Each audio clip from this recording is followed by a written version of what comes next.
This is Sneha. Welcome back to the channel. Hope you all are doing good. तो आज की class के अंदर हम लोग करेंगे हमारे चैप्टर नंबर 11 मार्केटिंग मैनेजमेंट का पार्ट 6। देखो, इस चैप्टर की 5 वीडियोस मैं ऑलरेडी अपलोड कर चुकी हूं। एक बार एक काम करती हूँ, सिलेबस दिखा के आप लोगों को बता देती हूँ कि कौन से पार्ट के अंदर मैंने आपको कौन सा टॉपिक एक्सप्लेन करा है। तो सबसे पहले हमारे पास में है मार्केटिंग का पूरा कॉन्सेप्ट, उसके फंक्शंस और उसकी फिलॉसफीज। तो देखो, जो इस चैप्टर का पार्ट 1 है, उस पार्ट 1 के अंदर मैंने आपको मार्केटिंग का पूरा कॉन्सेप्ट एक्सप्लेन करा है। मार्केटिंग का मीनिंग भी बताया है, मार्केटिंग मैनेजमेंट का मीनिंग भी बताया है, मार्केटिंग और सेलिंग के अंदर डिफरेंस भी बताया है। तो पूरा का पूरा डिटेल्ड कॉन्सेप्ट आपको मिल जाएगा पार्ट 1 वाली वीडियो के अंदर, और उसी के अंदर मैंने आपको फीचर्स ऑफ मार्केटिंग भी कराया है। तो ये दो चीजें आपको मिल जाएंगी इस चैप्टर की पार्ट 1 वाली वीडियो के अंदर। फिर आते हैं पार्ट 2 में। तो पार्ट 2 के अंदर मैंने सिर्फ और सिर्फ आपको कराई है मार्केटिंग की फिलॉसफीज, क्योंकि फिलॉसफीज बहुत इंपॉर्टेंट है, आपको डिटेल में पता होना जरूरी है। तो पार्ट 2 के अंदर आपको मिलेंगी मार्केटिंग की पूरी फिलॉसफीज। देन थर्ड पार्ट के अंदर हम लोगों ने करे हैं मार्केटिंग के फंक्शंस। अगेन फंक्शंस भी बहुत सारे हैं, तो इस वीडियो के अंदर मैंने सिर्फ आपको फंक्शंस करवाए हैं। तो ये चारों टॉपिक्स आपके कवर हो गए हमारे पार्ट 1, पार्ट 2 और पार्ट 3 के अंदर। फिर आगे बात करते हैं भाई मार्केटिंग मिक्स का पूरा कॉन्सेप्ट और उसके एलिमेंट्स की। मार्केटिंग मिक्स क्या है, उसका पूरा कॉन्सेप्ट और उसके जो 4 एलिमेंट्स है, प्रोडक्ट, प्राइस, प्लेस और प्रमोशन, उनके बारे में थोड़ा तो ये पूरा कंटेंट आपको मिलेगा इस चैप्टर की पार्ट 4 वाली वीडियो के अंदर। अब बात करते हैं एलिमेंट्स की। तो हमारे पास में पहला एलिमेंट आता है प्रोडक्ट के अंदर बात करेंगे ब्रांडिंग की, लेबलिंग की, पैकेजिंग की, पूरा का पूरा डिटेल के अंदर सारा का सारा कॉन्सेप्ट। तो ये वाला जो प्रोडक्ट वाला है एलिमेंट, ये पूरा भी आपको मिल जाएगा हमारी पार्ट 4 वाली वीडियो के अंदर। तो ये पूरा कवर कर लिया हम लोगों ने कौन से पार्ट के अंदर, हमारे पार्ट 4 के अंदर। फिर फिफ्थ पार्ट के अंदर हम लोगों ने प्राइस करा। प्राइस के अंदर दो ही चीजें हैं कि प्राइस का पूरा कॉन्सेप्ट और कौन कौन से ऐसे फैक्टर्स हैं जो किसी भी प्रोडक्ट की प्राइस को इफेक्ट करते हैं। तो ये सारा हम लोगों ने करा था हमारे पार्ट 5 के अंदर। अब वहां पर मैंने दो टॉपिक्स कवर नहीं करे थे। फर्स्ट इज फिजिकल डिस्ट्रीब्यूशन और फिर लास्ट है हमारा प्रमोशन। तो आज की वीडियो के अंदर हम लोग करेंगे हमारा third element, that is physical distribution. इस फिजिकल डिस्ट्रीब्यूशन को ही प्लेस भी बोला जाता है। तो देखो, इस चीज के अंदर हमें यहां पर सिर्फ 3 ही टॉपिक्स कवर करने हैं। पहला है पूरा का पूरा concept of physical distribution. Physical distribution क्या होता है, पूरा इसका कॉन्सेप्ट। उसके बाद में बात करेंगे components of physical distribution. Physical distribution के कौन कौन से कंपोनेंट्स हैं, इन्हें डिसीजंस इन फिजिकल डिस्ट्रीब्यूशन भी बोला जाता है। और एक है वेरियस चैनल्स ऑफ डिस्ट्रीब्यूशन। तो देखो, इस टॉपिक के अंदर यानी कि फिजिकल डिस्ट्रीब्यूशन में हमें सिर्फ 3 ही चीजें पढ़नी है। अगर आप लोगों के पास में पुरानी बुक है तो पुरानी बुक के अंदर बहुत सारी एक्स्ट्रा चीजें भी है कि फंक्शंस भी है फिजिकल डिस्ट्रीब्यूशन के, ये भी है कौन कौन से ऐसे फैक्टर्स हैं जो डिस्ट्रीब्यूशन चैनल्स को इफेक्ट करते हैं। तो बहुत सारी एक्स्ट्रा चीजें, उनको आप लोग कट कर सकते हो। हमें सिर्फ 3 चीजें पढ़नी है। सबसे पहले मैं आपको बताऊंगी फिजिकल डिस्ट्रीब्यूशन का पूरा कॉन्सेप्ट, सेकंड में आपको बताऊंगी वेरियस चैनल्स ऑफ डिस्ट्रीब्यूशन, और थर्ड में आपको बताऊंगी कंपोनेंट्स ऑफ फिजिकल डिस्ट्रीब्यूशन। तो आज ये पूरा हम लोग कवर करेंगे।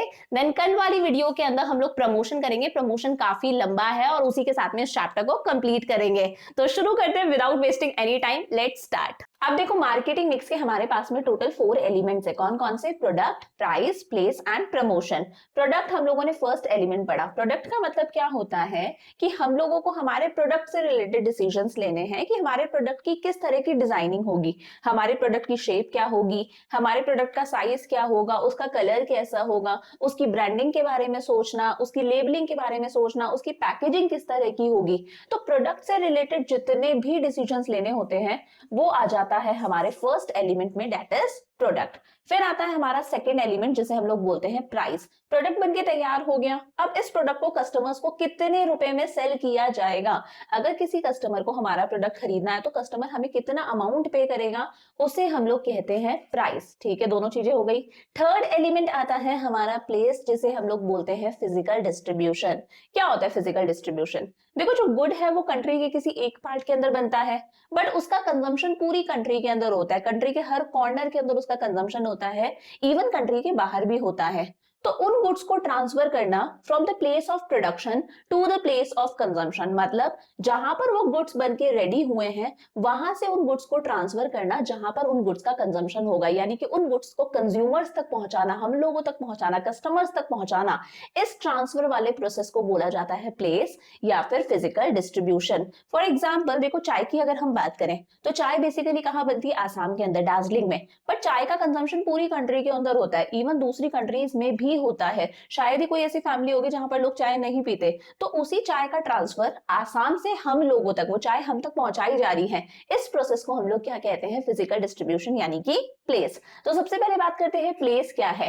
Place element is a process, ये एक ऐसा प्रोसेस है जिसके अंदर गुड्स का ट्रांसफर होता है from the place of production, यानी कि जहां पर वो गुड्स प्रोड्यूस हुए हैं वहां से उन गुड्स का ट्रांसफर हो रहा है, वो गुड्स कहां तक पहुंच रहे हैं, प्लेस ऑफ कंजम्पशन तक, यानी कि कस्टमर्स तक पहुंच रहे हैं, हम लोगों तक पहुंच रहे हैं, इस प्रोसेस को बोला जाता है प्लेस। और प्लेस के अंदर बहुत सारे डिसीजंस लेने होते हैं उन गुड्स को हम लोगों तक अवेलेबल करवाने के लिए। यहाँ पर बहुत सारे डिसीजंस है, आप आगे चल के पढ़ोगे कि भाई गुड्स को कैसे ट्रांसफर करवाना है, रोड्स के थ्रू, रेल्स के थ्रू, बाय वाटर ट्रांसफर करवाना है, एयरवेज के थ्रू करवाना है, किस तरह से गुड्स को ट्रांसफर करवाना है, और बीच में हम लोग किन किन इंटरमीडिएरीज की हेल्प लेंगे, बीच में कौन कौन मिडिल मैन होंगे। तो जितने भी डिसीजन होते हैं वो सारे डिसीजन किसमें आते हैं, प्लेस के अंदर। सेकेंड आता है भाई प्लेस मिक्स क्या है, तो प्लेस मिक्स वही है इंपॉर्टेंट डिसीजंस। प्लेस का मतलब है वो प्रोसेस जिसके अंदर गुड्स का ट्रांसफर हो रहा है, और उन गुड्स के ट्रांसफर के लिए बहुत सारे इंपॉर्टेंट डिसीजंस लेने होते हैं उन गुड्स की फिजिकल डिस्ट्रीब्यूशन के लिए, जो एक्चुअल उनका डिस्ट्रीब्यूशन हो रहा है कंट्री के हर पार्ट तक, उसके लिए जितने भी इंपॉर्टेंट डिसीजंस लिए जाते हैं उन सारे इंपॉर्टेंट डिसीजंस को बोला जाता है प्लेस मिक्स। अब बेसिकली ये डिसीजन कौन कौन से होते हैं, पहला डिसीजन होता है हमारा चैनल्स ऑफ डिस्ट्रीब्यूशन, और सेकंड डिसीजन होता है हमारा फिजिकल मूवमेंट ऑफ गुड्स, जिसे हम लोग कंपोनेंट्स ऑफ फिजिकल डिस्ट्रीब्यूशन भी बोलते हैं, और इसी को हम लोग डिसीजंस इन फिजिकल डिस्ट्रीब्यूशन भी बोलते हैं। आती है बातें समझ में? तो वन बाय वन करके समझते हैं। सबसे पहले बात करते हैं चैनल्स ऑफ डिस्ट्रीब्यूशन की, फिर हम लोग बात करेंगे कंपोनेंट्स ऑफ फिजिकल डिस्ट्रीब्यूशन की। अब देखो चैनल्स ऑफ डिस्ट्रीब्यूशन का मतलब क्या है, देखो यहां पर ध्यान से समझना, ये एक प्रोड्यूसर है, इस प्रोड्यूसर ने क्या बनाई, इस प्रोड्यूसर ने शुगर बनाई, कहां पर, शुगर मिल के अंदर। अब हम लोग कंज्यूमर्स हैं, हम लोग कस्टमर्स हैं।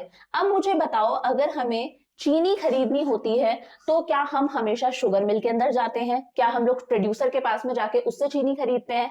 नहीं भाई, ऐसा नहीं होता। ये प्रोड्यूसर ने कोई चीज बनाई कंट्री के किसी एक पार्ट के अंदर, तो प्रोड्यूसर के लिए बेसिकली पॉसिबल नहीं है कि वो कंट्री के हर कॉर्नर में जाके अपने प्रोडक्ट को सेल करे, इसलिए प्रोड्यूसर बीच बीच में बहुत सारे मिडिल मैन, बहुत सारे लोगों की हेल्प लेता है, और इन्हीं मिडिल मैन, इन्हीं बहुत सारे लोगों को बोला जाता है चैनल्स ऑफ डिस्ट्रीब्यूशन। क्या कहते हैं? Channels of distribution. Channels of distribution refers to the people, ये कुछ ऐसे लोग हैं, कुछ ऐसे मिडिल मैन हैं, बीच के लोग हैं, जिनकी हेल्प से प्रोड्यूसर अपने गुड्स को डिस्ट्रीब्यूट करवाता है।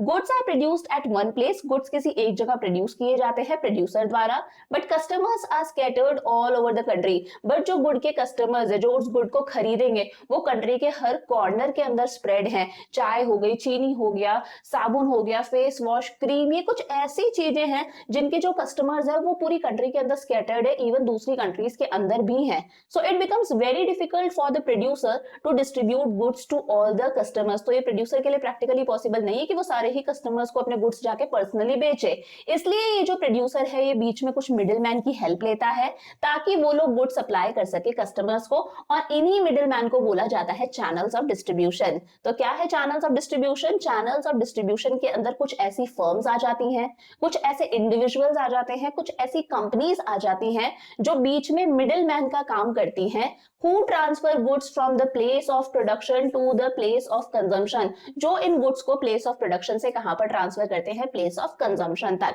अब मैं बताती हूँ कौन है ये मिडिलमैन। देखो ये प्रोड्यूसर है, ये हम लोग हैं। अगर हमें कभी भी कोई चीज खरीदनी होती है तो हम लोग प्रोड्यूसर के पास में नहीं जाते। हम लोगों को अनाज खरीदना है, राइस खरीदना है, वीट खरीदना है, हम फार्मर के पास में नहीं जाते। अगर हम लोगों को शुगर खरीदनी है, हम शुगर मिल के अंदर नहीं जाते। अगर हमें कोई भी चीज खरीदनी है, हम सिर्फ कहाँ जाते हैं, हम जाते हैं रिटेलर के पास में। रिटेलर कौन? आपके घर के आसपास में जो भी ग्रोसरी शॉप वाला है वो कौन है? रिटेलर है। जो परचूनी की दुकान वाला होता है वो रिटेलर होता है। रिटेलर के पास में जाते हैं, या फिर ये समझ लो कुछ लोग बिग बाजार जाते होंगे, रिलायंस फ्रेश जाते होंगे, डीमार्ट जाते होंगे। तो ये जो रिटेलर है ये कौन है? बीच में मीडिएटर है। इस रिटेलर से पहले भी और सारे मीडिएटर्स होते हैं। फॉर एग्जाम्पल एक होता है होलसेलर, एक होता है होलसेलर। देखो बेसिकली मैं बताती हूँ क्या होता है। प्रोड्यूसर अपना सामान बल्क के अंदर बल्क के अंदर मतलब बहुत सारा थोक के भाव जिसे बोलते हैं ना, बहुत सारा इकट्ठा सामान किसको बेचता है, बेसिकली होलसेलर को बेचता है। होलसेलर क्या करता है, ये सामान अलग अलग रिटेलर्स को बेचता है। रिटेलर कौन, जो आपके घर के आसपास में शॉप्स है। सपोज आपके घर के आसपास में 50 शॉप्स हैं, तो इस होलसेलर ने वो 50 शॉप्स को अपना सामान बेचा। अब ये रिटेलर हम लोगों को सेल करता है। तो इस तरह से ये मिडिल मैन होते हैं बीच में। अब सोचो अगर ये मिडिल मैन ना होते, ये डिस्ट्रीब्यूशन चैनल ना होता, तो अगर हमें कुछ भी खरीदना है, चाय खरीदनी है तो भाई चाय के प्रोड्यूसर के पास में जाओ, हर महीने आसाम जाओ, हर 6 महीने आसाम जाके चाय खरीद के लेकर आओ। राइस खरीदना है फार्मर के पास में जाओ, शुगर खरीदना है भाई शुगर मिल के अंदर जाओ। तो ये प्रैक्टिकली कितना ज्यादा मतलब इनकन्वीनियंट हो जाता, इतना इनकन्वीनियंट हो जाता कि हम लोग ये चीजें कंज्यूम भी ना करते। बट क्योंकि आज ये मिडिल मैन है, क्योंकि आज ये डिस्ट्रीब्यूशन चैनल है, तो ये हम लोगों के लिए बहुत ईजी हो गया कि अगर हमें कुछ भी खरीदना है कंज्यूमर को, तो कंज्यूमर सीधे किसके पास में जाता है, रिटेलर के पास में जाता है। तो अब बात करते हैं channel levels, types of distribution levels. हम लोग अलग अलग डिस्ट्रीब्यूशन लेवल्स के बारे में बात करेंगे। और फर्स्ट आता है हमारे पास में जीरो लेवल चैनल, जिसे हम लोग बोलते हैं डायरेक्ट चैनल। याद रखना, जीरो लेवल चैनल को ही क्या बोला जाता है, direct channel. In zero level channel firms sell their products directly to the customers without adopting any intermediary। इसका मतलब क्या है, यहाँ पर ध्यान से देखना। देखो ये प्रोड्यूसर है जिसने प्रोडक्ट को बनाया है। फॉर एग्जांपल मैं कहती हूँ ये एक कंपनी है जिसने गुड्स को मैन्युफैक्चर करा है।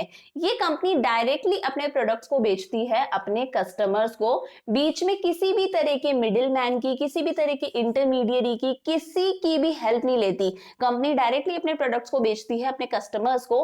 इस तरह के डिस्ट्रीब्यूशन चैनल को बोला जाता है जीरो लेवल चैनल, यानी कि direct channel. Zero level channel क्यों कह रहे हैं, क्योंकि यहाँ पर बीच में कितने इंटरमीडिएरीज है, जीरो इंटरमीडिएरी है, एक भी मिडिल मैन नहीं है। तो समझ में आया, प्रोडक्ट डायरेक्टली बेचा जाता है, सेलर अपना प्रोडक्ट डायरेक्टली किसको बेचता है, अपने कस्टमर्स को। क्या कहते हैं इस तरह के डिस्ट्रीब्यूशन लेवल को, जीरो लेवल चैनल। बेसिकली आप लोग देख लो, बाटा की हम लोग बात करते हैं, नाइकी की बात करते हैं, एमवे की बात करते हैं, यूरेका फोर्ब्स की बात करते हैं। तो ये कुछ ऐसी कंपनीज हैं जो अपने प्रोडक्ट को डायरेक्टली अपने कस्टमर्स को बेचती हैं। बीच में कोई रिटेलर नहीं होता, कोई होलसेलर नहीं होता। अगर मुझे बाटा के शूज खरीदने हैं तो मैं डायरेक्टली बाटा के शोरूम जाके वहां से बाटा के शूज लेकर आ सकती हूँ। हाँ, आप लोग बोलोगे कि वहां पर जो शोरूम है वहां पर वो मिडिल मैन ही तो है। बेटा वो मिडिल मैन नहीं होता, वो क्या होता है, सेल्समैन होता है। वो जो बाटा का शोरूम है उसके अंदर उसका सेल्समैन बैठा है, जिसे हर महीने उसकी सैलरी दी जाती है, हर महीने कमीशन दिया जाता है, वो हमें वो प्रोडक्ट सेल करता है। हम लोग क्या कर सकते हैं, मेल करके हमारा प्रोडक्ट मंगवा सकते हैं, हम लोग इंटरनेट के थ्रू इनकी ऑफिशियल वेबसाइट्स पर जाके हमारा प्रोडक्ट मंगवा सकते हैं। तो बहुत सारे तरीके होते हैं। फॉर एग्जांपल मेल करके हम लोग हमारा प्रोडक्ट मंगवा सकते हैं, इंटरनेट के थ्रू यानी कि हम लोग इनकी वेबसाइट्स के थ्रू हमारा प्रोडक्ट मंगवा सकते हैं, इनके शोरूम्स के अंदर इनके सेल्समैन होते हैं जो हमें वो प्रोडक्ट सेल करते हैं, या फिर हम लोग टेली शॉपिंग यानी कि एक फोन कॉल के थ्रू, एक माउस के क्लिक के थ्रू भी हमारा प्रोडक्ट मंगवा सकते हैं। तो आप लोग यहाँ पर देख सकते हो, ये कस्टमर है, ये इसका डेबिट कार्ड है, ये कस्टमर डायरेक्टली कंपनी से अपना प्रोडक्ट मंगवा रहा है, यहाँ पर ये पेमेंट कर रहा है, इसके पास में इसका प्रोडक्ट आ रहा है। ये क्या है, जीरो लेवल चैनल। मैन्युफैक्चरर से डायरेक्टली प्रोडक्ट किसके पास में आता है, अल्टीमेट कस्टमर के पास में। समझ में आ गया। अब सेकेंड है हमारे पास में इनडायरेक्ट चैनल। डायरेक्ट समझ में आ गया, इनडायरेक्ट। अब इनडायरेक्ट के अंदर हमारे पास में 3 कैटेगरीज हैं। इनडायरेक्ट के अंदर है, फर्स्ट है 1 लेवल चैनल, सेकेंड है 2 लेवल चैनल और थर्ड है हमारे पास में 3 लेवल चैनल। अब देखो 1 लेवल चैनल का मतलब क्या है कि ये हमारे पास में हमारा प्रोड्यूसर है और ये है हमारा कस्टमर। 1 लेवल चैनल के अंदर बीच में कितना इंटरमीडिएरीज आएंगे, सिर्फ एक मिडिलमैन होगा। पीछे वाले के अंदर 0 था तो एक भी मिडिलमैन नहीं था, यहाँ पर एक मिडिलमैन हमारे पास में होगा। तो ये वो चैनल है in which there is only 1 intermediary. यहाँ पर बीच में एक मीडिएटर होता है जो प्रोडक्ट को सेल करता है अल्टीमेट कस्टमर को, और इस मिडिलमैन को बोला जाता है रिटेलर। क्या कहते हैं, retailer. Firm supplies the product to the retailer. Firm जो है यानी कि जो प्रोड्यूसर है वो अपने प्रोडक्ट को किसको सेल करेगा, रिटेलर को, और रिटेलर उस प्रोडक्ट को किसको सेल करेगा, अल्टीमेट कस्टमर्स को। देख सकते हो मैन्युफैक्चरर ने प्रोडक्ट दिया रिटेलर को और रिटेलर अल्टीमेटली वो प्रोडक्ट दे रहा है कस्टमर्स को। तो इस तरह से यहाँ पर बीच में सिर्फ और सिर्फ एक इंटरमीडिएरी है। बहुत सारी ऑटोमोबाइल कंपनीज हो गई, एक्सपेंसिव वॉचेस की कंपनीज हो गई। ये जो कंपनीज होती हैं ये प्रोडक्ट को डायरेक्टली एक ट्रेडर को सेल करती है। इनके लिए जो रिटेलर है ये इस रिटेलर को क्या बोलते हैं, ट्रेडर बोलते हैं। तो ये सपोज एक कार मैन्युफैक्चरिंग कंपनी है, जो प्रोड्यूसर है इसने डायरेक्टली अपनी कार किसको दी, ट्रेडर को दी, और ट्रेडर अल्टीमेटली ये कार किसको सेल करेगा, कस्टमर्स को सेल करेगा। तो बीच में सिर्फ एक ही मीडिएटर है यहाँ पर, इसलिए इसे बोला जाता है वन लेवल चैनल। मैंने एग्जांपल बता दिया, ऑटोमोबाइल कंपनीज हो गई, एक्सपेंसिव वॉचेस की कंपनीज हो गई, ये कंपनीज इस मोड को यूज करती हैं। सेकेंड है हमारे पास में टू लेवल चैनल। तो समझ में आ गया होगा यहाँ पर बेसिकली कितने इंटरमीडिएरीज होंगे, टू इंटरमीडिएरीज होंगे। This is the most commonly used distribution channel. ये एक ऐसा डिस्ट्रीब्यूशन चैनल है जो सबसे ज्यादा यूज किया जाता है, क्योंकि बेसिकली यहाँ पर कौन से गुड्स आते हैं, जो कंज्यूमर गुड्स होते हैं, जो हम लोग डेली कंज्यूम कर रहे हैं हमारी वॉन्ट्स को सेटिस्फाई करने के लिए। ब्रेड हो गया, बटर हो गया, सोप हो गया, फेस वॉश हो गया, शुगर, टी, राइस, ये सारी की सारी चीजें क्या है, कंज्यूमर गुड्स है। और इन गुड्स के लिए कौन सा डिस्ट्रीब्यूशन चैनल यूज किया जाता है, two level channel. In this channel there are two intermediaries. यहाँ पर बीच में टू मिडिलमैन होंगे जो हमारे प्रोडक्ट को सेल करवाएंगे। पहला मिडिलमैन होगा हमारा होलसेलर और दूसरा मिडिलमैन होगा हमारा retailer. Firm supplies the goods in bulk to the wholesaler. क्या होता है, ये हमारे पास में हमारा प्रोड्यूसर है, प्रोड्यूसर डायरेक्टली गुड्स को सप्लाई करता है किसको, होलसेलर को। होलसेलर वो है जो बल्क के अंदर गुड्स खरीदता है, बल्क मतलब थोक के भाव जिसे बोलते हैं, बहुत सारा गुड्स खरीद लेता है एक साथ, बहुत सारा। और फिर ये होलसेलर क्या करता है, छोटी छोटी क्वांटिटी में अपने गुड्स को सेल करता है रिटेलर्स को। Wholesaler sells in small quantity to the retailer, और अल्टीमेटली ये वो रिटेलर है जो हमारे घर के बाहर में बैठा हुआ है, ग्रोसरी की शॉप, परचूनी की दुकान, जिससे हम खरीद के लेकर आते हैं। ये रिटेलर गुड्स सप्लाई करता है अपने कस्टमर्स को। कैसे गुड्स के लिए ये चैनल काम में आता है, कंज्यूमर गुड्स, जैसे सोप हो गया, शुगर हो गई, टी हो गया, सॉल्ट हो गया, इस तरह के गुड्स के लिए इस चैनल को यूज किया जाता है। समझ में आ गया। थर्ड चैनल आता है हमारे पास में थ्री लेवल चैनल। कौन सा, three level channel. In this channel there are three intermediaries. नाम से ही समझ में आ गया। इस चैनल के अंदर हमारे पास में तीन इंटरमीडिएरीज हैं। पहला इंटरमीडिएरी है डिस्ट्रीब्यूटर। इसी डिस्ट्रीब्यूटर को एजेंट भी बोला जाता है। क्या कहते हैं, एजेंट भी कहते हैं। सेकंड आता है होलसेलर, मैंने पीछे बता दिया। और फिर आता है हमारा रिटेलर। यहाँ पर मैन्युफैक्चरर सबसे पहले अपने गुड्स बेचेगा किसको, डिस्ट्रीब्यूटर को, जिसे बोला जाता है एजेंट। फिर वो डिस्ट्रीब्यूटर गुड सेल करेगा होलसेलर को, वही बल्क के अंदर। होलसेलर छोटी छोटी क्वांटिटी में गुड सेल करेगा रिटेलर को, रिटेलर से हम लोग अल्टीमेटली खरीद के लेकर आते हैं। तो वही लिखा है, फर्म्स जो है वो अपने गुड्स को बल्क में सप्लाई करेंगे डिस्ट्रीब्यूटर को, डिस्ट्रीब्यूटर देगा गुड्स होलसेलर को, होलसेलर देगा स्मॉल क्वांटिटी में गुड्स रिटेलर को, और रिटेलर से अल्टीमेटली हम लोग खरीद के ले आएंगे। अब ऐसा कब होता है, ये चैनल कब काम में आता है, जब गुड को कुछ इस तरह का है हमारा गुड कि हमें हमारे गुड को कंट्री के हर कॉर्नर तक पहुंचाना है। मैं प्रोड्यूसर हूं, मैंने गुड बनाया नॉर्थ के अंदर, क्या मेरे लिए पॉसिबल है मैं ईस्ट के अंदर, वेस्ट के अंदर, साउथ के अंदर, तीनों जगह पर गुड्स डिस्ट्रीब्यूट कर दूं सिर्फ इन होलसेलर्स और रिटेलर्स की हेल्प से? पॉसिबल नहीं है, बहुत ज्यादा प्रॉब्लम होगी यार। वहां की लोकल लैंग्वेज भी आनी चाहिए, वहां के कस्टमर्स की डिमांड का भी पता होना चाहिए।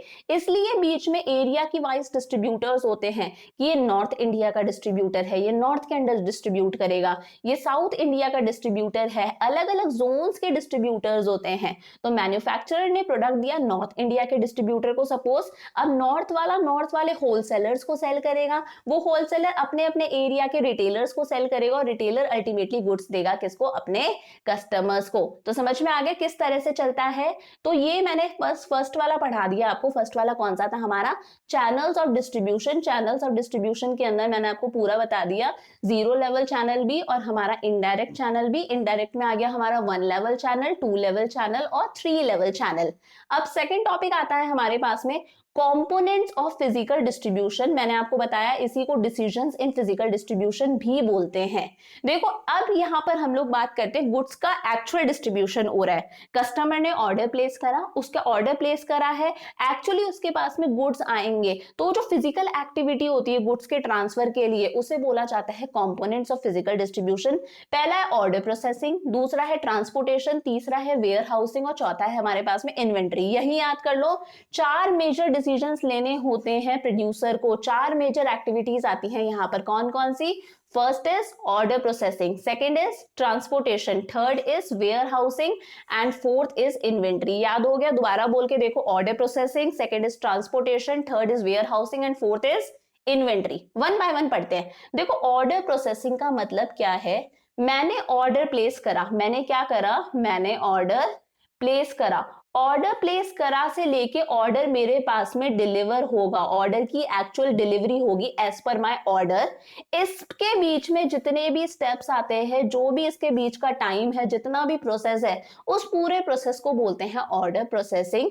कस्टमर ने ऑर्डर प्लेस करा, ऑर्डर प्लेस करने से लेकर उसके पास में जब गुड्स की एक्चुअल डिलीवरी होगी, उसके पास में जब गुड्स एक्चुअली आएंगे, इस पूरे के पूरे प्रोसेस को, इस पूरी की पूरी एक्टिविटी को बोला जाता है order processing. Order processing involves all the steps, इसमें वो सारे स्टेप्स आ जाते हैं involve between taking order from the customer, customer से ऑर्डर लेने से लेकर कस्टमर को उन गुड्स की एक्चुअल डिलीवरी करने तक के जितने भी स्टेप्स आते हैं, वो सारे स्टेप्स किसमें आ जाते हैं, ऑर्डर प्रोसेसिंग के अंदर। अब ध्यान से समझना, यहां पर मैं समझाती हूं। सपोज मैं नाइकी के शोरूम के अंदर गई, नाइकी के शोरूम के अंदर कौन है, नाइकी का सेल्समैन है। तो मैंने ऑर्डर दिया हमारे सेल्समैन को। अब सेल्समैन क्या करेगा, ऑर्डर को ट्रांसफर करेगा कंपनी को। बेसिकली ऐसा ऑनलाइन के अंदर होता है कि मैंने सेल्समैन को ऑर्डर दिया कि भाई मुझे नाइकी का ये फुटवियर खरीदना है। अब ये जो सेल्समैन है, ये ऑर्डर आगे किसको ट्रांसफर करता है, कंपनी को ट्रांसफर करता है, नाइकी को ट्रांसफर करता है।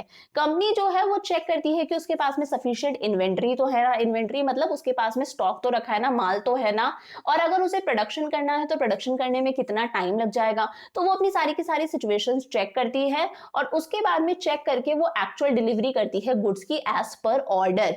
अब कंपनी को फायदा कब होगा, जब उसका ये जो ऑर्डर प्रोसेसिंग का टाइम है ये कम से कम हो। हमें देखो, अगर हम कोई चीज ऑर्डर करते हैं तो हमें एक इंतजार लगा रहता है, यार हमारा प्रोडक्ट कब आएगा कब आएगा। अगर आप लाने गए हो तो ठीक है, लेने गए हो तो भाई फटाफट से आपके पास में डिलीवरी हो जाएगी, फटाफट से ऑर्डर प्रोसेसिंग हो गया। बट अगर हम लोगों ने ऑनलाइन करा है तो हमें एक इंतजार लगा रहता है, यार जल्दी से हमारा प्रोडक्ट आए। जितनी जल्दी हमारा प्रोडक्ट आएगा, ये जो ऑर्डर प्रोसेसिंग का टाइम है ये जितना कम होगा, उतना ही कस्टमर को सेटिस्फैक्शन होगा। और अगर कंपनीज ज्यादा टाइम लेंगी, 10-10 दिन लेंगी, 8-8 दिन लेंगी, तो कहीं ना कहीं कस्टमर के मन में एक डिससैटिस्फैक्शन जागेगा। तो company gets advantage of customer satisfaction if it takes less time in order processing but it involves huge cost of maintaining sufficient inventory। Company को बहुत फायदा होता है कस्टमर सेटिस्फैक्शन का, कस्टमर उसके सेटिस्फाइड रहते हैं अगर वो कम टाइम लेती है, जल्दी से ऑर्डर को प्रोसेस कर देती है। बट हाँ, इसके लिए कंपनी को बहुत सारा इन्वेंट्री मेंटेन करके रखना पड़ता है, बहुत सारा माल मेंटेन करके रखना पड़ता है, स्टॉक रखना पड़ता है अपने पास में, ताकि जैसे ही ऑर्डर आए कंपनी क्या कर दे, फटाफट से डिस्पैच कर दे। तो पहला समझ में आ गया, ऑर्डर प्लेस होने से लेकर ऑर्डर की एक्चुअल डिलीवरी होगी, इसके बीच में जितना भी टाइम है, जितने भी स्टेप्स है, जितनी भी एक्टिविटीज है, सब किसके अंदर आती हैं, ऑर्डर प्रोसेसिंग के अंदर आती हैं। ऑर्डर प्रोसेसिंग के अंदर जितना कम टाइम लगेगा उतना ही ज्यादा कस्टमर का सेटिस्फैक्शन होगा और कंपनी को उसका बेनिफिट होगा। हाँ, बट इसके अंदर बहुत सारा पैसा लगता है, क्योंकि यहाँ पर प्रोड्यूसर को बहुत सारा इन्वेंट्री, बहुत सारा माल इकट्ठा करके रखना पड़ेगा कि जैसे ही ऑर्डर आए प्रोड्यूसर क्या कर दे, डिस्पैच कर दे। सेकेंड आता है भाई transportation. It means physical movement of goods from the place of production to the place of consumption. Goods का एक्चुअल ट्रांसफर, गुड्स की एक्चुअल मूवमेंट हो रही है यहाँ पर। प्लेस ऑफ प्रोडक्शन यानी कि जहां पर वो बने हैं, उस वहां से गुड्स जा रहा है प्लेस ऑफ कंजम्पशन तक, यानी कि जहां पर वो गुड्स यूज लिए जाएंगे। और इसकी वजह से क्रिएट होती है प्लेस यूटिलिटी। क्या क्रिएट होती है, प्लेस यूटिलिटी। अब इसे ध्यान से समझना, प्लेस यूटिलिटी का मतलब क्या है। देखो, हमें चाय पीनी है। अब चाय अगर पीनी है और हर महीने मुझे चाय खरीदने के लिए आसाम जाना पड़े, मैं दार्जिलिंग जाके चाय लेकर आऊं, या तो हर महीने जाऊं या फिर हर 6 महीने में जाऊं, क्या कोई सेंस बनता है? क्या मैं चाय पीऊंगी, मैं चाय पीना ही छोड़ दूंगी, मैं चाय पीऊंगी ही नहीं। क्यों पीऊंगी मैं ऐसी चाय कि जिस चाय को पीने के लिए मुझे हर साल या फिर हर 6 महीने में आसाम जाके चाय खरीदनी पड़ती है। बट वही चाय मुझे मेरे घर के बाहर अवेलेबल हो जाती है, जो बाहर ग्रोसरी शॉप है, जो परचूनी की दुकान है। तो यहाँ पर क्या क्रिएट होती है, प्लेस यूटिलिटी क्रिएट होती है कि गुड्स जो है वो डायरेक्टली कस्टमर तक पहुंच जाते हैं, उसकी रीच में आते हैं। तो it adds place utility to the goods by moving them to the place where they are required. यहाँ पर गुड्स कहां तक पहुंच जाते हैं, जहां पर उनकी एक्चुअल रिक्वायरमेंट है। तो इसकी वजह से क्या क्रिएट हुई है, प्लेस यूटिलिटी क्रिएट हुई है। There are different means of transportation available, that is, आपको पता है हमारे प्रोडक्ट को ट्रांसपोर्ट करवाने के लिए हमारे पास में बहुत साधन है। हम लोग रोडवेज के थ्रू हमारे प्रोडक्ट को ट्रांसफर करवा सकते हैं, ट्रेन के थ्रू करवा सकते हैं, एयरवेज के थ्रू करवा सकते हैं, पाइपलाइंस के थ्रू करवा सकते हैं, वाटर ट्रांसपोर्ट भी है हमारे पास में। और हर मोड के देखो अपने कुछ अगर एडवांटेजेस है तो अपने डिसएडवांटेजेस भी हैं। फॉर एग्जाम्पल, अगर मैं एयरवेज की बात करूं तो एयरवेज का एडवांटेज है कि फटाफट से क्विक डिलीवरी होगी, बट इसका डिसएडवांटेज क्या है कि कि यहाँ पर ह्यूज कॉस्ट लगती है, तो कंपनीज अपने हिसाब से मोस्ट सूटेबल जो भी मोड है अपनी रिक्वायरमेंट के हिसाब से वो सिलेक्ट कर लेती हैं। समझ में आ गया। थर्ड है हमारे पास में वेयर हाउसिंग। वेयर हाउसिंग मतलब कि हमारे गुड्स को स्टोर करना, कि भाई सरकार के भी बहुत सारे वेयर हाउसेज होते हैं, बहुत सारे गोडाउन्स होते हैं, कंपनीज के खुद के पर्सनल वेयर हाउसेज भी होते हैं, खुद के वेयर हाउसेज होते हैं, खुद के गोडाउन होते हैं जहां पर वो अपने गुड्स को स्टोर करके रखती है। अगर खुद के नहीं है तो कंपनीज इसे रेंट पर भी लेकर रखती हैं। Goods are not sold immediately after production. जरूरी नहीं है कि प्रोडक्शन हो गया, प्रोडक्शन होते ही गुड्स को बेच दिया जाता है। Companies need to store goods until they are sold in the market. Goods का प्रोडक्शन हुआ है फॉर एग्जांपल जून के अंदर, और मान लो हम लोग गुड्स को सेल करेंगे अगस्त के अंदर, तो प्रोडक्शन हो गया तो जरूरी नहीं है प्रोडक्शन होते ही गुड्स को बेच दिया जाता है, उन्हें मार्केट में सेल करना है। इसके बीच में जो टाइम होता है वहां पर गुड्स को कहीं ना कहीं तो स्टोर करना पड़ेगा कि भाई चोरी ना हो, या फिर बारिश की वजह से खराब ना हो, धूप की वजह से खराब ना हो, उनमें इंसेक्ट्स ना लगे, तो उन जगहों को बोला जाता है वेयर हाउसेज, और इस पूरे स्टोरिंग के प्रोसेस को बोलते हैं warehousing. Storing is necessary because some goods like crops are harvested in a particular season but demanded throughout the year. अच्छा, स्टोरिंग बहुत ज्यादा जरूरी है क्योंकि कुछ ऐसी क्रॉप्स होती हैं जो किसी पर्टिकुलर ईयर के अंदर हार्वेस्ट की जाती है, कुछ ऐसी क्रॉप्स होती हैं जो किसी पर्टिकुलर ईयर के अंदर बनके तैयार होती हैं। फॉर एग्जांपल दिसंबर के अंदर बनके तैयार हुई हैं, और यही क्रॉप्स जून में भी काम में आएंगी, जुलाई में भी काम में आएंगी, इनकी डिमांड पूरे साल होती है, तो उन गुड्स को स्टोर करने की जरूरत है। वहीं some goods are produced throughout the year. कुछ ऐसे गुड्स भी होते हैं जो पूरे साल बनाए जाते हैं, बट इन गुड्स की डिमांड कंट्री के अंदर सिर्फ एक पर्टिकुलर सीजन के अंदर ही होती है। फॉर एग्जांपल एसी की डिमांड विंटर में ही होगी, कूलर की डिमांड समर्स में ही होगी, वुलन क्लोथ्स की डिमांड विंटर में ही होगी। तो ये गुड्स बनते तो पूरी साल है, बट इन गुड्स की डिमांड किसी पर्टिकुलर सीजन में होती है, तो इन्हें स्टोर करके रखना होता है। So these goods are stored in warehouses. Some companies have their own warehouses. कुछ कंपनीज के अपने खुद के वेयर हाउसेस होते हैं, तो कुछ कंपनीज रेंट पर ले लेती हैं। वेयर हाउसेस के अंदर गुड्स स्टोर करने के लिए भी अच्छी खासी कॉस्ट लगती है, बट इसकी वजह से क्या क्रिएट होती है, टाइम यूटिलिटी क्रिएट होती है। अब टाइम यूटिलिटी क्या है? फॉर एग्जाम्पल मुझे किसी पर्टिकुलर गुड की डिमांड अभी है, मुझे अभी वो चीज खरीदनी है, प्रोड्यूसर कहता है अभी हमारे पास में वो गुड है ही नहीं, 5-6 दिन बाद में आना। फॉर एग्जाम्पल मैं कहती हूँ मुझे अचानक कोई दवाई लेनी है, मैं केमिस्ट के पास में गई, केमिस्ट कहता है हमारे पास में दवाई ही नहीं है, तो यहाँ पर टाइम यूटिलिटी क्रिएट नहीं हो रही, क्योंकि वो चीज मुझे टाइम पर ही नहीं मिल रही। उस दवाई की जरूरत मुझे अभी है, वो कह रहा है 4-5 दिन बाद में आना। तो अगर इस तरह से वेयर हाउसेस के अंदर गुड्स स्टोर किए जाते हैं, तो कस्टमर जब भी गुड्स की डिमांड करेगा उसे गुड्स अवेलेबल हो जाएंगे। इसकी वजह से क्या क्रिएट होती है, टाइम यूटिलिटी क्रिएट होती है। और देखो अगर ये दोनों चीजें नहीं है तो कोई मतलब ही नहीं है। अगर मुझे मेरी चीज मेरे घर के आसपास नहीं मिल रही, प्लेस यूटिलिटी नहीं है, या फिर जब मैं उस चीज की डिमांड कर रही हूँ तब अगर वो चीज मुझे नहीं मिल रही, तो फिर कोई सेंस ही नहीं है, प्रोड्यूसर के बनाने का कोई मतलब ही नहीं है। तो मेन पर्पस यही है कि कस्टमर के लिए प्लेस यूटिलिटी और टाइम यूटिलिटी को क्रिएट करना। और फोर्थ है हमारे पास में इन्वेंट्री। अब इन्वेंट्री आप सब जानते हो, अकाउंट्स में भी आप लोगों ने पढ़ रखा है, स्टॉक मेंटेन करना। जिस भी चीज के अंदर हम लोग डील कर रहे हैं उसका रॉ मटेरियल भी रखना, उसके सेमी फिनिश्ड गुड्स भी रखना, और वो गुड पूरी तरह से बनके तैयार है वो फिनिश्ड गुड भी हमारे पास में रखना, पूरा का पूरा स्टॉक मेंटेन करके रखना, इसे बोलते हैं inventory. Inventory means maintenance of stock of goods. हमारे गुड्स का स्टॉक मेंटेन करके रखने को हम लोग कहते हैं inventory. Proper inventory maintenance ensures product availability. अगर आपने प्रॉपर इन्वेंट्री मेंटेन कर रखी है, स्टॉक मेंटेन कर रखा है, इसका मतलब आप क्या शो कर रहे हो, प्रोडक्ट अवेलेबिलिटी की। कस्टमर जब भी प्रोडक्ट की डिमांड करेगा आपके पास में प्रोडक्ट अवेलेबल होगा। It means availability of goods whenever demanded. इसका मतलब क्या है, जब भी कस्टमर गुड्स की डिमांड करेगा तभी उसको गुड्स अवेलेबल हो जाएंगे। हाँ, इसके अंदर भी एक अच्छी खासी कॉस्ट लगती है। कॉस्ट कैसे लगती है, यहाँ पर देखो आपने इन्वेंट्री खरीदी, सपोज आपने इन्वेंट्री खरीदी 10 लाख रुपीस की, तो देखा जाए तो आपके 10 लाख रुपीस यहाँ पर क्या हो चुके हैं, ब्लॉक हो चुके हैं। 10 लाख से आपकी कैपिटल ब्लॉक हो चुकी है। ये ब्लॉक जो है वो कब खत्म होगा, ये ब्लॉक कब हटेगा, जब आपकी इन्वेंट्री पूरी की पूरी सेल हो जाएगी। तो अगर आपने इन्वेंट्री में अच्छा खासा पैसा लगा रखा है, बहुत सारी इन्वेंट्री आपने रख रखी है, बहुत अच्छा खासा स्टॉक मेंटेन कर रखा है, तो यहाँ पर भी अच्छा खासा पैसा लगता है। उस अमाउंट से आपकी कैपिटल ब्लॉक हो चुकी है, आपका पैसा तभी वापस आएगा जब आपका प्रोडक्ट अल्टीमेटली सेल हो जाएगा। और यहाँ पर कहीं ना कहीं एक रिस्क भी है प्राइस फ्लक्चुएशन का। फॉर एग्जाम्पल आपने इन्वेंट्री के अंदर पैसा खर्च करा 10 लाख रुपए का, अचानक से चीजों की प्राइस गिर जाती है, कंट्री के अंदर कोई नेचुरल हजार्ड्स आ जाते हैं, कंट्री के अंदर डिफ्लेशन की प्रॉब्लम आ जाती है, लोगों के हाथ में पैसा नहीं है, कंट्री के अंदर डिप्रेशन है, या फिर कोई भी सिचुएशन आ जाती है और आपने देखा भाई आपने जो माल खरीदा था उसकी इतनी डिमांड नहीं है, आज उसकी वैल्यू 8 लाख रुपए रह गई है, तो यहां पर आपको प्राइस फ्लक्चुएशन का रिस्क भी फेस करना पड़ सकता है। अब इसी के साथ में एक छोटा सा टॉपिक और बता देती हूँ, कौन कौन से वो ऐसे फैक्टर्स हैं जो हेल्प करते हैं प्रोड्यूसर को डिसाइड करने में कि उसको कितनी इन्वेंट्री रखनी है, ज्यादा इन्वेंट्री रखनी है, कम इन्वेंट्री रखनी है। पहला है firms policy on customer service. Firm की क्या पॉलिसी है कस्टमर सर्विस को लेकर? इसका मतलब क्या है, अगर फर्म जो है, अगर प्रोड्यूसर जो है, जो भी कंपनी है, वो कस्टमर सर्विस पर ज्यादा ध्यान देती है कि कस्टमर सेटिस्फैक्शन उसके लिए सबसे ज्यादा मेन है, अगर कस्टमर आया है तो कस्टमर को प्रोडक्ट देना है, हम कस्टमर को डिनाई नहीं कर सकते, उसके लिए कस्टमर भगवान है, कस्टमर सर्विस पे बहुत ध्यान देती है, कस्टमर सेटिस्फैक्शन उसकी मेन प्रायोरिटी है, तो उसको ज्यादा इन्वेंट्री अपने पास में रखनी पड़ेगी, क्योंकि ऐसी कंपनी कभी कस्टमर को डिनाई नहीं कर सकती। वहीं अगर फर्म जो है वो कस्टमर सर्विस, कस्टमर सेटिस्फैक्शन पर इतना ध्यान नहीं देती, भाई मना भी कर देती है, कोई छोटी मोटी शॉप है, अगर ऐसा है तो वो कम इन्वेंट्री भी मेंटेन कर सकता है।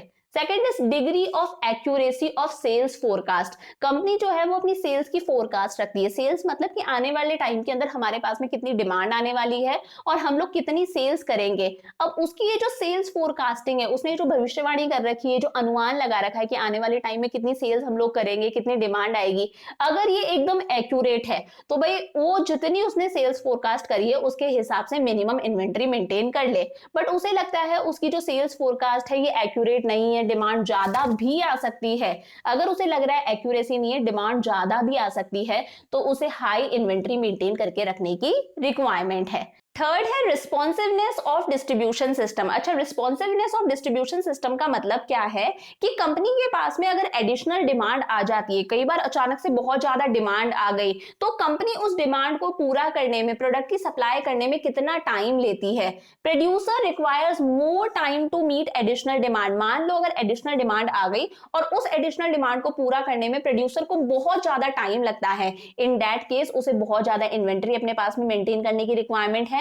बट प्रोड्यूसर के पास में अगर डिमांड आती है और वो फटाफट से उस डिमांड को पूरा कर देता है, कितनी भी एडिशनल डिमांड आ जाए वो फटाफट से उस डिमांड को पूरी कर देता है, तो इसके लिए उसको कम इन्वेंट्री रखने की रिक्वायरमेंट है, इतनी ज्यादा इन्वेंट्री रखने की रिक्वायरमेंट नहीं है। लास्ट है कॉस्ट ऑफ इन्वेंट्री की। इन्वेंट्री को रखने की कॉस्ट कितनी आ रही है। ऑब्वियस सी बात है, अगर आपकी कॉस्ट ज्यादा आ रही है तो आप अपने पास में कम इन्वेंट्री रखोगे, अगर आपकी कॉस्ट कम आ रही है तो आप अपने पास में बहुत ज्यादा इन्वेंट्री, बहुत ज्यादा स्टॉक मेंटेन करके रखोगे। तो आज हम लोगों ने कर लिया हमारा पूरा का पूरा प्लेस यानी कि फिजिकल डिस्ट्रीब्यूशन। अब कल वाली क्लास के अंदर हम लोग करेंगे हमारा fourth element, that is promotion. तो ये वीडियो अच्छा लगा तो इस वीडियो को अपने दोस्तों के साथ में शेयर कर दो। मिलते हैं कल वाली वीडियो के अंदर। Bye for now.